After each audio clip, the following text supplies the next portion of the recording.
His wife said, "From now on, I'll decide when we talk or spend time together. Stop chasing me. And honestly, I can't believe I ever lowered myself enough to be with you." What happened next made her scream. "From now on, Ryan, I'll decide when we talk or spend time together. Stop chasing me. And honestly, I can't believe I ever lowered myself enough to be with you." Those were the last words Laurel Carter said to her husband in front of her friends, with an arrogance sharp enough to cut glass. She had no idea that the man she'd just humiliated was about to rebuild his life from the ground up and rise higher than she'd ever dreamed. What happened next will make you question everything you think you know about pride, love, and karma. Viewers, what would you do if your wife said those words to you in front of her friends? Drop your thoughts in the comments. The house was warm, the air thick with the smell of roasted chicken and thyme. Soft music played from the living room as laughter floated through the air. Ryan Carter moved between the kitchen and dining table, wiping his hands on a towel. He'd cooked everything himself. Grilled chicken, mashed potatoes, a little salad on the side. He wanted the night to be perfect. Laurel sat at the center of the table wearing a deep blue dress that shimmered under the lights. Her friends from work were there, 3 women and a man named Brandon. She had introduced him earlier as a colleague from accounting, but the way they whispered and laughed together made Ryan uneasy. From the kitchen doorway, he watched Brandon lean closer to her, brushing something imaginary off her shoulder. She giggled, touching his wrist lightly. Then, while everyone laughed at some joke Ryan didn't hear, Brandon leaned in and kissed her. It wasn't long, but it was real. Ryan's hand tightened around the edge of the doorframe. His chest ached. For a moment, he told himself he might be imagining things, but when Laurel didn't pull away, the truth hit him like a slap. He walked out slowly, stopping beside her chair. His voice was low, steady. "Laurel, can we have a talk?" She turned her head, lips curved in a lazy smile, her wine glass halfway to her mouth. "About what, Ryan?" "Just privately," he said, trying to keep his voice even. She looked around the table, saw the curious eyes watching, and smirked. "From now on," she said loudly, "I'll decide when we talk or spend time together. Stop chasing me." The laughter began softly, then grew. Her friends exchanged glances, whispering. Brandon grinned and leaned back in his chair. Laurel wasn't done. She raised her glass again, her voice sharp and mocking. "Honestly, I can't believe I ever lowered myself enough to marry you." Ryan stood there, his face pale but calm. The room spun with laughter. He didn't say a word. He simply turned around and walked toward the hallway. In the bedroom, he closed the door gently. The noise from the dining room muffled behind it. He sat on the edge of the bed, his heart beating so hard he could feel it in his throat. He looked around the room, her dresses hanging neatly, the jewelry box he'd bought her when he still believed love meant sacrifice, the framed degree on the wall that he'd worked years to help her earn. He remembered the long nights fixing cars in the cold, the double shifts he took to pay her tuition, the cheap apartment they'd shared when she had nothing. He remembered how she'd once said, "When I make it, we'll make it together." Now she was laughing at him in front of another man. He sat in silence for a long time, staring at nothing. Then he picked up his phone and dialed his friend. "Mark, it's me. Can I stay at your place for a while? Just until I find a place of my own." Mark didn't hesitate. "Yeah, bro. My couch is always open. You okay?" "I will be." He hung up, sat there a while longer, then lay back on the bed. The laughter from the dinner table finally faded close to midnight, but the echo of her words stayed. When dawn came, the sky outside was gray and quiet. Ryan got up, showered, and started packing. Every movement was slow and careful. He folded his shirts, zipped the bag, and stood still for a long time, looking around the room one last time. The door creaked open. Laurel stood there in her robe, holding a cup of coffee, her hair messy from sleep. She stared at the packed bag. "What's this?" Ryan didn't look up. "Oh, come on," she said, rolling her eyes. "Don't be dramatic. Where do you think you're going?" He zipped the bag fully and lifted it. She stepped aside as he walked past her. "You'll be back," she said softly, almost like a dare. But he didn't turn around. He opened the door, walked outside, and closed it behind him. Laurel stood in the hallway for a few seconds, sipping her coffee. Then she smiled faintly and whispered to herself, "Finally." Outside, Ryan started his old Honda. The engine sputtered but came alive. He drove slowly through the quiet streets, the morning light creeping over the skyline. He had no plan, no money, no home, only a heart that refused to break. And that morning, he made a silent promise. He would never let her words be the last thing that defined him. The house felt lighter without him. That's what Laurel told herself as she stood by the kitchen counter, scrolling through her phone while sunlight spilled through the glass doors. The same house Ryan pays the rent every month now felt like hers alone. She moved differently these days, slower, freer, as though a weight had been lifted. No more quiet mornings with his coffee, no more questions about her late nights, no more tired man sitting on the couch waiting for her to come home. She felt free. Brandon came by often now. He'd show up after work in crisp shirts and that cologne she'd once told him she liked. They cooked together sometimes. Or rather, he opened a bottle of wine while she ordered takeout and they laughed about people at the office. One night, he poured her another glass and leaned back on the couch. "You look happier," he said. "I am," she replied. "Ryan was holding me back. He never fit in my world." Brandon smiled. "You deserve better. Someone on your level." She smiled back. That sentence replayed in her mind for days. Someone on your level. A week passed like that, dinners, laughter, careless mornings. Then one afternoon as she sat in the living room painting her nails, the doorbell rang. When she opened the door, a man in a dark suit stood there holding a brown envelope. "Mrs. Carter?" She hesitated. "Yes." He handed her the envelope. Before she could say a word, he walked away. She looked down, confused. Her heartbeat picked up as she opened the envelope and unfolded the papers. At the top, in clear print, it read, "Petition for dissolution of marriage. Ryan Carter versus Laurel Carter." She stared at it for a long time. A laugh slipped from her lips, half surprise, half disbelief. "So he's serious," she murmured. She signed the papers that evening. No hesitation. She sent them back through her lawyer the next morning and deleted his number. By the weekend, Brandon was back again. This time he brought an overnight bag. "I could stay a few days," he said casually, as if testing her reaction. "You could," she answered, smiling. He started coming more often, staying longer until eventually he never left. He helped himself to her fridge, her car, her life. They began going out openly, holding hands at restaurants, laughing in parking lots, posting photos together. When people asked, Laurel told them Brandon was someone she'd met after things ended. No one needed to know the truth. 1 month later, the divorce was finalized in court. Laurel and Ryan showed up with their lawyer. The hearing was brief and cold. The judge's voice was even. Divorce granted. No contest. And that was it. 3 years of marriage reduced to signatures and silence.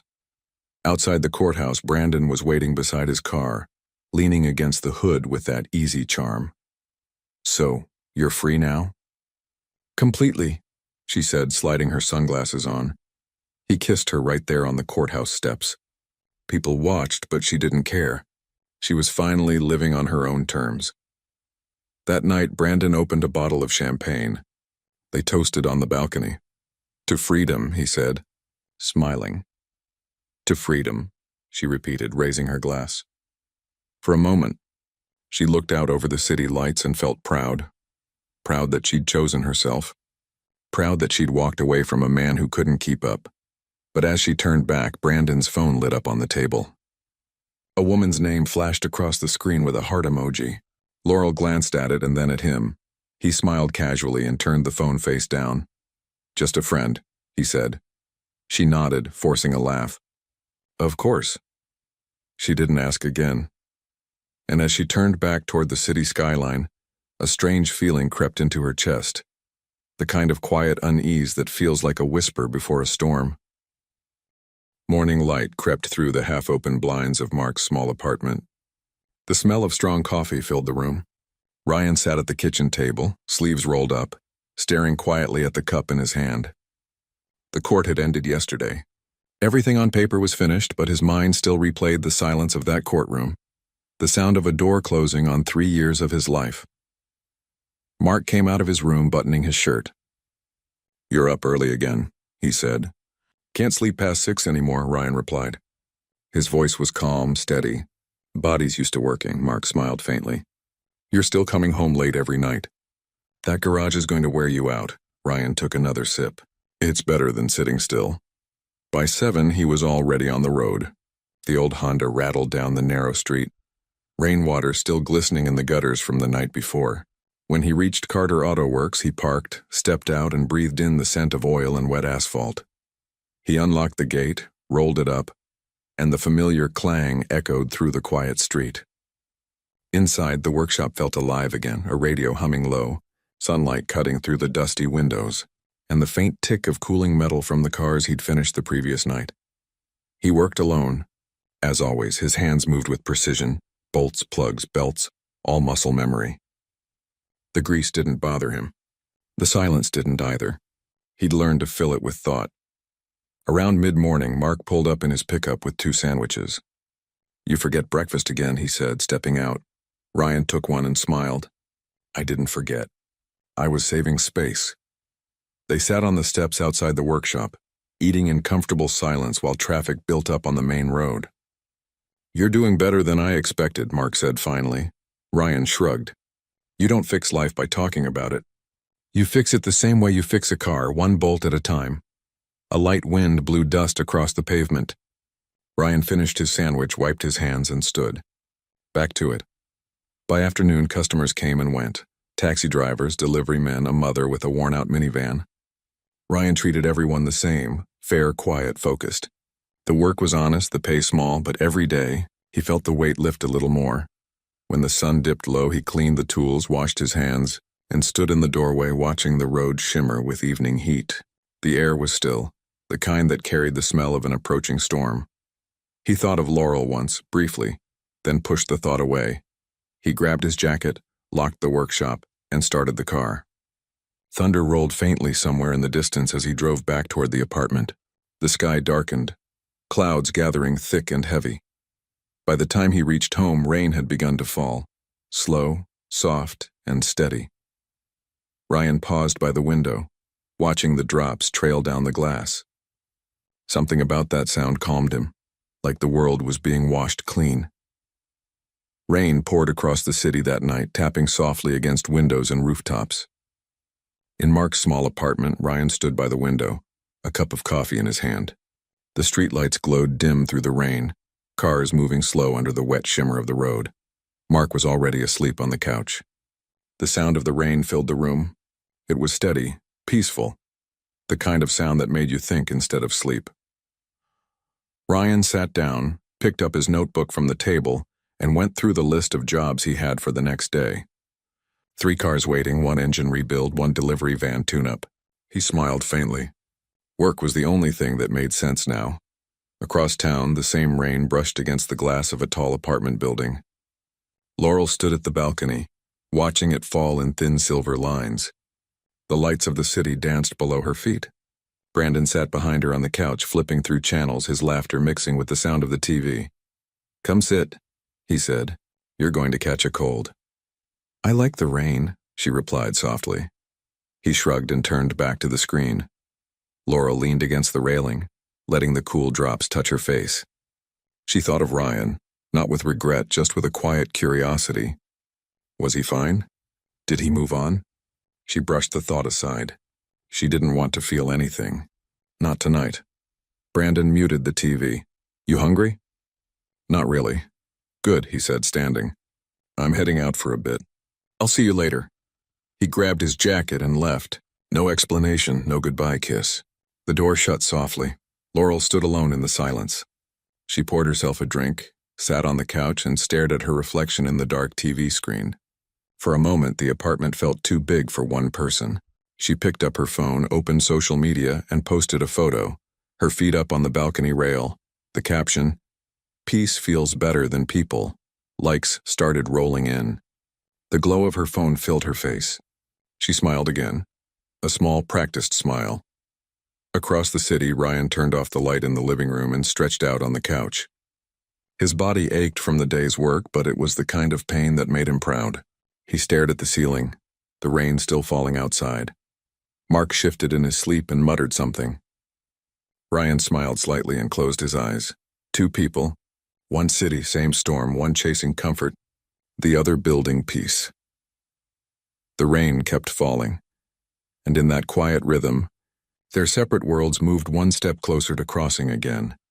2 months later, the city was alive with evening lights. Street lamps glowed and shop signs blinked against the dark sky. Ryan drove home slowly from his workshop, the windows of his old car halfway down to let in the cool night air. It was past 8, the kind of quiet hour when the traffic thinned and the roads stretched empty. He felt good. Work had been steady lately. His small garage was earning a name. Customers trusted him. People recommended him. And for the first time in a long while, he could see his life taking shape again. He turned the radio down and loosened his grip on the steering wheel. The city breeze carried the smell of roasted corn and engine smoke. Mark had called earlier to ask if he'd eaten. He said he'd grab something on the way. The traffic light ahead turned green. He eased forward, the tires humming softly. Then from the corner of his eye he saw it. A car speeding out of control from the opposite lane. The screech of tires tore through the quiet. The car skidded sideways, slammed into the divider, then bounced across the road, hitting a lamppost before coming to rest halfway in a ditch. Ryan hit the brakes, heart pounding. He jumped out of his car and ran toward the wreck. Smoke curled from the engine. The driver's door was crushed, glass scattered everywhere. Inside, a woman's hand was pressed weakly against the window. "Hey, can you hear me?" Ryan shouted, pulling at the door handle. It wouldn't move. He circled to the passenger side, yanked it open, and crawled in. The woman was unconscious, blood trickling down her forehead. Her seatbelt had jammed tight. "Hold on," he muttered, gripping the belt. With one sharp pull, it came loose. He lifted her gently, carrying her out into the open air. A few cars slowed but didn't stop. He laid her on the ground, checked her pulse, faint but steady, then grabbed his phone and called for an ambulance. "There's been an accident," he said quickly, giving the location. "She's still breathing but losing blood fast." When the ambulance arrived, Ryan stayed close. The paramedics worked quickly, shouting codes he didn't understand. He stayed beside the stretcher as they rushed her into the ambulance. The siren wailed, slicing through the night. Ryan sat in the front seat beside the driver, glancing back at the paramedics as they worked to keep her stable. At the hospital, everything moved fast. Doors swung open. Voices shouted instructions. Nurses wheeled her down the corridor. Ryan followed until one of them stopped him. "Sir, you can't go in there." "Please," he said, catching his breath. "I found her. Is she going to make it?" "She's lost a lot of blood," the nurse said. "We'll do everything we can." Ryan nodded, pacing in the waiting area, his clothes soaked with rain and mud. Minutes stretched into an hour. He rubbed his hands together, still shaking from adrenaline. Then a doctor came out quickly. "Mr. Carter?" "Yes, she needs blood immediately. Her type is B positive, and we don't have enough in the bank right now. Do you know yours?" "B positive," he said without thinking. The doctor blinked. "Then you could save her." Ryan didn't hesitate. "Do it. Take what you need." They led him into a small room, hooked the line to his arm, and drew the blood. His head felt light, but he stayed still. Through the half-open door, he could hear the noise of machines and the faint echo of medical orders being called out. The corridor lights hummed softly as Ryan waited outside the emergency room. It had been a long night. His arm still ached faintly from the transfusion, but he didn't care. He leaned forward in the chair, elbows on his knees, watching doctors move in and out. After what felt like forever, one of them came out and said quietly, "She's stable now. You can see her in a few minutes." Ryan nodded, relief washing over him. A nurse led him down the hall to a private room. The woman lay on the bed, pale but breathing steadily. A soft monitor beeped beside her. The nurse adjusted the blanket and left them alone. The hospital was quiet except for the steady hum of machines and the soft voices of nurses moving between rooms. Ryan sat on a metal chair beside the hospital bed, his jacket folded across his lap. His arm still felt sore from donating blood, but he didn't care. The woman he had rescued lay asleep, breathing softly under the white sheets. The doctor said the transfusion went well. Her life was out of danger. After a while, she began to stir. Ryan leaned forward, setting his coffee aside. Her eyelids fluttered, and she opened her eyes slowly, blinking against the light. "Hey," he said softly, standing. "Don't move too fast. You're safe now." She frowned faintly, her voice dry. "Where am I?" "St. Luke's Hospital," Ryan replied. "You had an accident. I was driving by when it happened." Her eyes met his, confused but calm. "You stayed with me?" "Yeah. Someone had to make sure you were okay." He poured her a little water from the jug on the table and helped her lift her head. She took a small sip, then sighed, the tension leaving her shoulders. "Thank you," she whispered. "I don't even know your name." "Ryan," he said quietly. "Ryan Carter." She gave a faint smile. "I'm Evelyn," Ryan nodded. "Nice to meet you, Evelyn. You've been through a lot tonight." For a few minutes, neither of them spoke. The silence felt peaceful. Then the door opened and a doctor stepped in holding a clipboard. "Mrs. Grant," he said with a warm smile. "Good to see you awake." Ryan blinked. "Grant?" The doctor nodded. "Yes, Mrs. Evelyn Grant." Ryan looked at her with surprise. "You're Evelyn Grant, the businesswoman?" Her smile was tired but polite. "So you've heard of me?" The doctor began checking her pulse and chart. "You're recovering well," he said. "But Mrs. Grant, something unusual happened during your transfusion." Both of them looked up. "What do you mean?" Ryan asked. The doctor lowered the chart slightly. "When you received Mr. Carter's blood, your body showed a rare reaction, one that normally happens only when the donor and the recipient share a close genetic link. Like parent and child." Evelyn's expression froze. "Are you sure?" "It's not common," the doctor said carefully. "But it's not random either. Sometimes this happens when people are related without knowing. I'd advise the two of you to take a DNA test, just to be certain." Ryan blinked, confused. "Related? That's not possible. I don't even know her." The doctor smiled gently. "That's exactly why it might be worth confirming. Whatever the result, at least you'll both have clarity." He patted Ryan's shoulder lightly and left them in the quiet room. For a moment, neither spoke. The only sound was the soft hum of the heart monitor. Evelyn looked at Ryan thoughtfully. "Do you have family?" "Not really," he said after a pause. "I grew up in the orphanage." The next morning came quiet and bright. A soft breeze moved through the open hospital window, carrying the faint smell of flowers from the garden below. Ryan sat by the bedside with 2 paper cups of coffee. Evelyn was awake, calmer, her color slowly returning. They'd done the test 2 days earlier. The waiting had been silent, almost heavy. Ryan didn't talk much. He just came every morning, brought her breakfast, and made sure she took her medicine. The nurses smiled whenever they passed. To them, he already looked like family. A knock sounded at the door. The doctor walked in with a white envelope in his hand. His face was steady, but there was warmth in his tone. "Good morning. I have your results." Evelyn's fingers tightened on the bedsheet. Ryan stood quietly beside her chair. The doctor looked from one to the other before speaking. "The test confirms it. Mrs. Grant, Mr. Carter, you are mother and son." The words fell slowly, like stones into deep water. Evelyn pressed a trembling hand to her mouth. Tears welled in her eyes before she could stop them. Ryan stood frozen, staring at the floor, his throat tight. "I knew it," she whispered. "Something in me knew the first time I saw you." Ryan looked at her, speechless. The doctor gave them both a gentle nod and left the room quietly, closing the door behind him. For a moment, there was only silence. The soft hum of machines. The city far below the window. Then Evelyn reached for his hand. "You were 3 years old," she said quietly, her voice shaking. "We were at the park. It was a Sunday. I looked away for one moment to answer a call, and when I turned back, you were gone." Ryan's breath caught. "We searched for you for months. The police found your shoe by the river, but no trace of you. Your father never forgave himself." Her voice broke. She wiped her tears with the back of her hand. "He died 10 years ago. Still waiting to hear your voice again."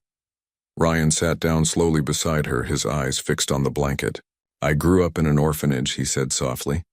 "No one ever came. They said my parents probably didn't want me." Evelyn shook her head, crying harder. "Never. I never stopped looking. I put your picture in every paper, every TV station, even on billboards. But after 2 years, the police closed the case. Everyone told me to move on. But how can a mother move on?" Ryan swallowed, his voice low. "So all this time, she said through her tears, you were alive out there and I never knew." He looked at her. The woman whose face had the same eyes as his. the same calm when she spoke.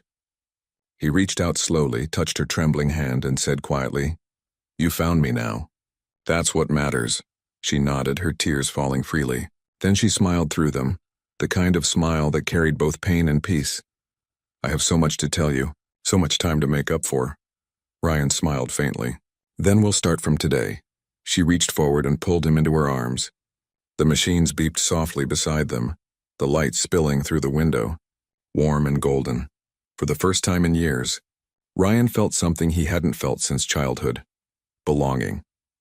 Outside the room, nurses slowed their steps, smiling quietly as they passed the door where a mother finally held her lost son again. Morning sunlight spilled into the hospital room. Evelyn sat upright on the bed, her hand still resting over Ryan's. The night had been long but peaceful. Neither of them had slept much. Every time she opened her eyes, she just stared at him, the son she'd thought she lost forever. The doctor came in with a soft smile. "Mrs. Grant, you're strong enough to go home today. We'll finish your discharge papers in an hour." Evelyn nodded gratefully. "Thank you, doctor." Ryan helped her gather her things, folding her shawl neatly over her arm.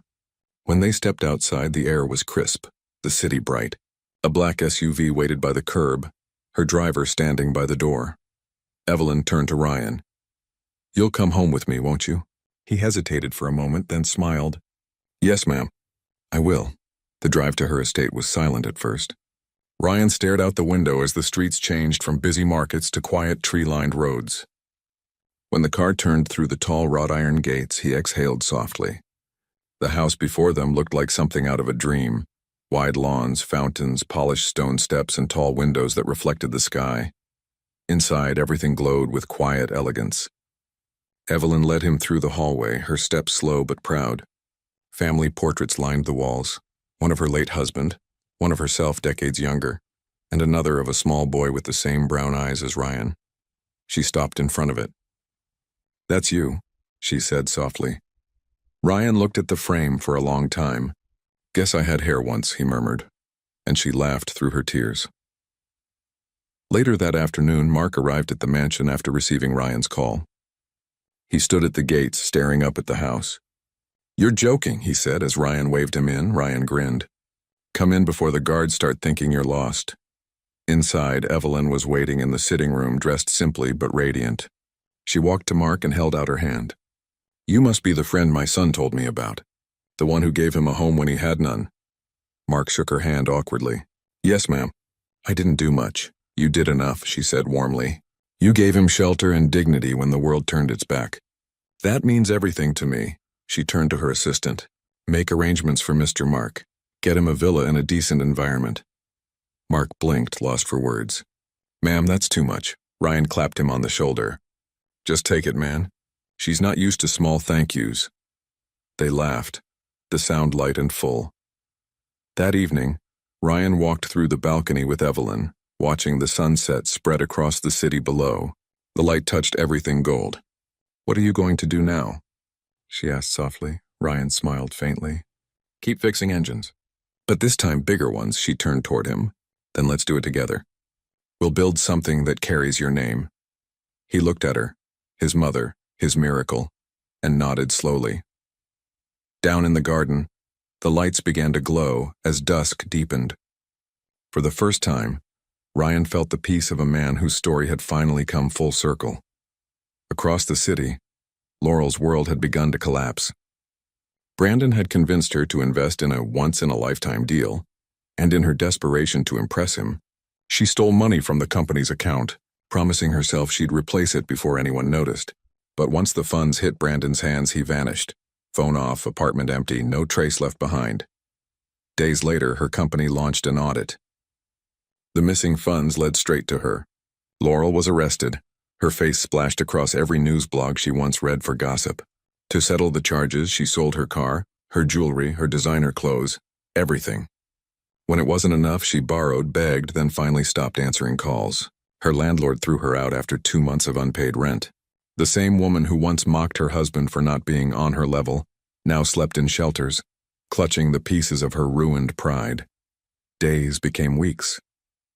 With Evelyn's connections and Ryan's skill, Carter Auto Works grew faster than he could have imagined. They expanded into electric vehicle conversions and smart diagnostics, work that drew attention from investors and automakers alike. Billboards appeared across town. Carter Innovations, a Grant Holdings company. Evelyn watched him at the launch ceremony, her eyes proud and full. Cameras flashed as Ryan stood behind the podium, wearing his first tailored suit. "I used to fix cars alone in a small garage," he said. "Now I build what drives the future. But the truth is, I didn't do it alone. My mother gave me life twice, once when I was born and again when she found me." Applause filled the hall. Evelyn wiped a tear. Mark stood at the back, clapping with both hands, beaming like it was his own success.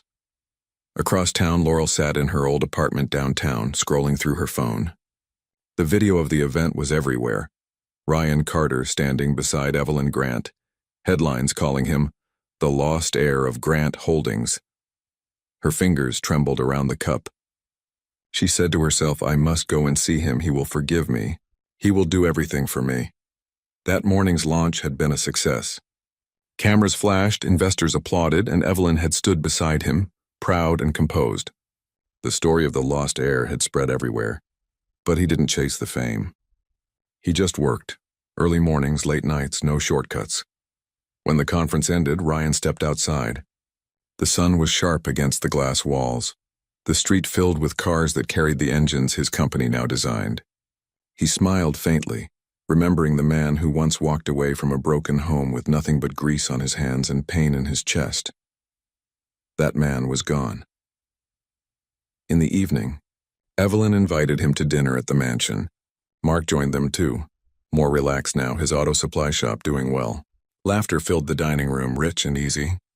It felt like a family long overdue. Halfway through the meal, one of Evelyn's aides walked in quietly and whispered something in her ear. Evelyn looked up at Ryan. "There's someone outside asking to see you." Ryan set down his fork. "Who?" She said her name is Laurel. The room fell still. Mark's eyes flicked toward Ryan, but Ryan stayed calm. He wiped his mouth, stood slowly, and nodded. "Let her in." A few minutes later, Laurel was led into the grand hall. Her clothes were plain, her face pale and thin. The confidence she once wore like perfume was gone. She stopped when she saw him, taller, sharper, surrounded by everything she once believed he'd never have. "Ryan," her voice cracked. "You look different." "Life does that," he said evenly. She took a shaky breath. "I heard about everything. The company, your mother, all of it. I'm proud of you, really I am." He said nothing. "I made mistakes," she continued, her voice trembling. "Brandon lied to me. He used me, stole everything. I lost my job, my house, my reputation. I don't even have a car anymore." Ryan's eyes softened for a moment, but his face stayed calm. "I warned you once that pride breaks faster than metal. You didn't listen." A tear rolled down her cheek. "I deserve that. But please, Ryan, I have nowhere to go. Help me just this once. I'll work. I'll clean. Anything." From the staircase above, Evelyn stood quietly watching. She didn't speak. Ryan walked closer, stopping a few steps away. "When I asked for respect, you gave me shame. In front of your friends, in my own house. You said I wasn't on your level. Now tell me, Laurel, which level do you see me on?" She broke down then, her knees hitting the marble floor. "I'm sorry. Please, I'm begging you." Ryan looked down at her for a long moment. His voice was calm but heavy. "You once said you'd decide when we talk or spend time together. Today I decide, and it's over." Her cry echoed through the quiet hall. He turned, walked back toward the stairs, and met Evelyn's eyes. She nodded softly, proud of his restraint. Mark opened the door, and the guards gently guided Laurel outside. Her sobs faded as the heavy doors closed behind her. Ryan stood there for a while, silent, watching the last light of evening slip through the windows. Evelyn walked up beside him, her hand resting lightly on his arm. "You handled it with dignity," she said quietly. "I didn't need revenge," Ryan replied. "I just needed to heal." They stepped out onto the balcony. Below them, the city stretched wide, and its lights bright and endless. Evelyn smiled. "Your father would have been proud." Ryan nodded slowly. "Maybe he can see us now." She slipped her arm through his. "He can, and I can too." He looked out at the skyline, the name Grant and Carter Motors glowing on a building in the distance. The breeze lifted his hair, carrying the sounds of the city, horns, laughter, life. He smiled faintly. For a long time, I thought losing everything was the end. Turns out it was just the beginning. Evelyn squeezed his hand gently. Welcome home, son. The lights of the city shimmered against the night sky, reflecting off the windows like stars reborn. A quiet reminder that some broken stories are only waiting to be rebuilt by time. Grace and a little bit of faith. Viewers, do you think Lauren deserves a second chance? Drop your thoughts in the comments and don't forget to like and subscribe for more interesting and true-to-life stories.